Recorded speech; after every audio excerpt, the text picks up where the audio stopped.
Welcome to the Near Memo, a weekly conversation about search, social, and commerce. What happened, why it matters, and the implications for local. So let's go to you, David, and Joy's article on content pruning. Sure. Our friend Joy Hawkins, not by any stretch, not her first really thoughtful and interesting blog post even this year, but she did a pretty detailed analysis of a couple of clients that Sterling Sky works with and how I guess there was a big algorithm update at Google the last couple of months. Yeah, June and July. I think it's folly to sort of follow you're sort of chasing your tail if you're chasing the algorithm updates. But she did a really detailed analysis of why a couple of clients performed exceedingly well. And I thought really interesting of note that one of their GMB locations where they don't actually do any work actually declined a little bit, but that the client's organic performance was a substantial improvement as a result of these two updates. And she highlighted a couple of things that I think are really underrated, undervalued, very traditional SEO strategies.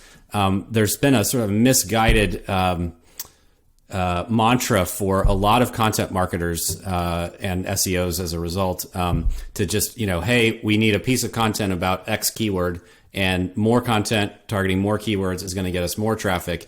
And that to me misses a huge piece of the algorithmic puzzle, which is Google's, whether you call it like crawl equity or whatever, like the strength of your domain, can only filter down to so many pages. And especially if you're a small business that's not the New York Times, which has a direct pipe into Google or whatever, and you're going to rank instantly for long tail keyword content.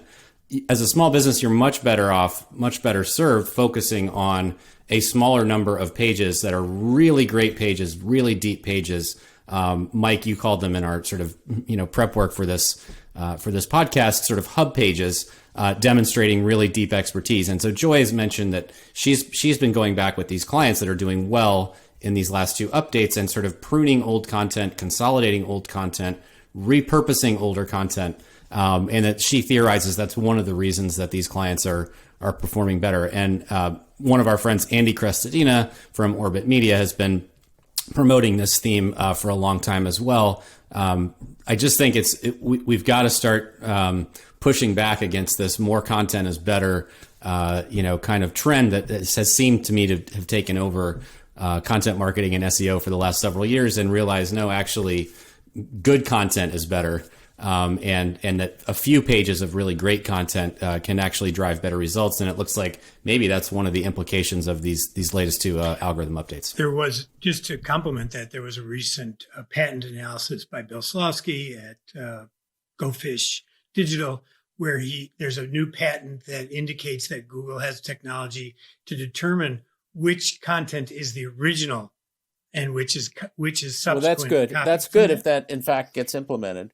And what the author strength is of that original content through a reiterative view of original articles associated with authors. So it's back to this idea of having original content with recognizable authors producing on an ongoing basis better content. So you can understand how if they start with the New York Times and a writer at the New York Times, and then compare that to everybody else or wherever the original stuff is coming from, it could lead to this outcome of this algorithm and practice, or the benefit of that practice. Yeah, I mean, the idea of just building blog posts around keywords is still very prevalent. I confront that in my own world on a daily basis. And content's hard enough to look at and think this is important in and of itself, even when you're doing original work. And then to think that you're doing it because some keyword and tool said you should makes it even doubly hard to do it. Yeah, I mean, there's a sort of what I would call a kind of perfunctory approach to creating content. That's a great adjective for it. Yeah, and I think that this, I hope that that's what this algorithm is targeting, is sort of perfunctory content as opposed to deep thought, creative content, regardless of industry. Right? I think Joy works with a lot of lawyers. I don't know if that was one of the clients that she was mentioning in this blog post or not, but even lawyers can do really creative things around timetables of a typical case moving through the courts or whatever. That's where they should be spending the lion's share of their energy, not around, trying to optimize around a particular case type in a particular market, 62 times across their website. So, right. I worked with a lawyer who is an employment lawyer, and he had a blog that was just about employment cases involving NFL coaches. That's great. It was quite successful, right? Yeah. Because it was a hobby, it was a passion, and it was related to his work. Yeah. Yeah. Well, Great I mean, example. years ago, there was this sort of, I forget what the algorithm update was called, but it targeted these so-called content farms that everybody was creating, right? Mm-hmm. Where they were just all these entities. Yahoo was doing it, Merchant Circle. There were tons of these companies creating content for the sake of getting page views and then driving impressions.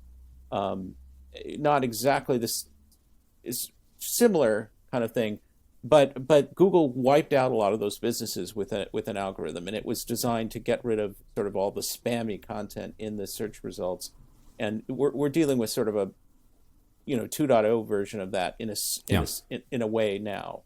And I think as it relates to small businesses, maybe one of the reasons that we've seen this kind of, pop back up as a problem is this is how agencies like to sell it, right? They're like, oh, we'll write 15 pages of content for $1,500, right? It's like a very easy deliverable, but actually they'd be better served building a single page for that $1,500 and making that a really killer page. So I think some of the small businesses, though, don't have the sort of sophistication to really recognize the point that you're making and instead see the volume as the value, unfortunately. That's right. Yeah.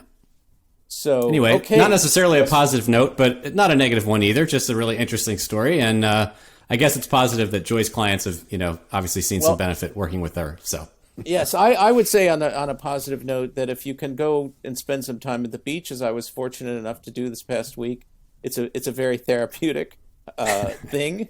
And, helps increase creativity, clear your mind, all those sort of new agey concepts. That's great. Well, we're still glad you're back. So yes, I'm glad to be back. Don't go running off anytime soon. I'm glad to be back and a little overwhelmed by all the stuff that's going on. But doing my best to synthesize it all into a coherent presentation. So, okay. All right. Well, as always, thanks for joining us. We'll be back next week, and give us feedback, subscribe to our newsletter, and you guys close it out with some. We'll see you next time. Thanks for listening. Yes. Okay, great.